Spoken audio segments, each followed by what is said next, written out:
This week we heard from Joe Biden's son, Hunter. He sat down with YouTube personality Andrew Callahan, where he unleashed on the Democrats. Let's just take a look. David Axelrod, who had one success in his political life, and that was Barack Obama. And that was because of Barack Obama, not because of David Axelrod. And David Plouffe, and all of these guys, and the Pod Save America guys, who were junior speechwriters in, on Barack Obama's Senate staff, who have been dining out on the relationship with him for years, making millions of dollars. The Anita Dunns of the world, who's made $40, $50 million off the Democratic Party. They're all going to insert their judgment over a man who has figured out, unlike anybody else, how to get elected to the United States Senate over 7 times, how to pass more legislation than any president in history. Oh, he is unbearable, but he has seemed to have offended the Pod Save America guys. They've responded to Hunter Biden, reminding him that he's a liability and should be ashamed. Listen to this. You know what I mean? It's just this sense of entitlement that, like, from Biden, from his family, from the inner circle, that he was, like, owed the presidency, owed a second term. It's just very rating. But one thing we know is that Hunter Biden, throughout Joe Biden's presidency, was a terrible liability for him. And put the addiction aside, it is because he was on Burisma, because he became an artist, because he was part of a kind of like sleazy Washington that, as Tommy said, people hated. You were a liability. You should be ashamed of the ways in which you made your father's political life worse. And like the idea that we're going to listen to you now, like, give me a break. It's ridiculous.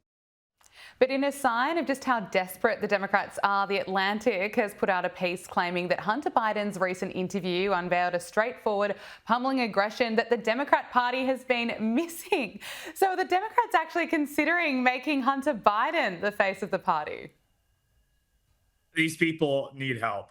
These people need help. I don't even know where to start with unpacking this, right? Yeah. You have Hunter Biden going off, on the Pod Save America bros, who now are starting to sound like they're auditioning for a primetime slot on Fox News. Where was that energy being critical of Hunter Biden during the election when we were saying that he was a liability, when we were saying that he engage in a pay-for-play scheme and use his last name to unduly benefit from the role and office of his father? Where was that energy then? But now when Hunter Biden comes for them, they have, all the bad things in the world to say about him. But also, too, I welcome that Atlantic piece. Thank God for it, actually, because if the Democrats are this dumb that they think that making Hunter Biden the face of their party is going to lead to electoral success, then they still haven't learned their lesson. And if the best that they have on their bench is Jasmine Crockett and Hunter Biden, then Republicans are going to probably run this country for the next several decades, and thank God.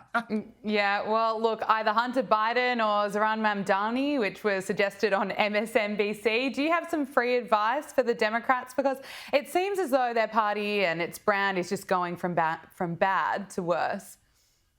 I think so. Absolutely. My advice with them would be simple: is actually go out into real America. Leave your cozy apartment in New York City. Leave LA and actually go to Alabama, go to Georgia, go to Ohio, go to all these swing states that President Trump won resoundingly, and go talk to real people and ask them what they think of Jasmine Crockett and Hunter Biden. And I think they'll tell you exactly what they think. And it might just be a little different than what they actually believe.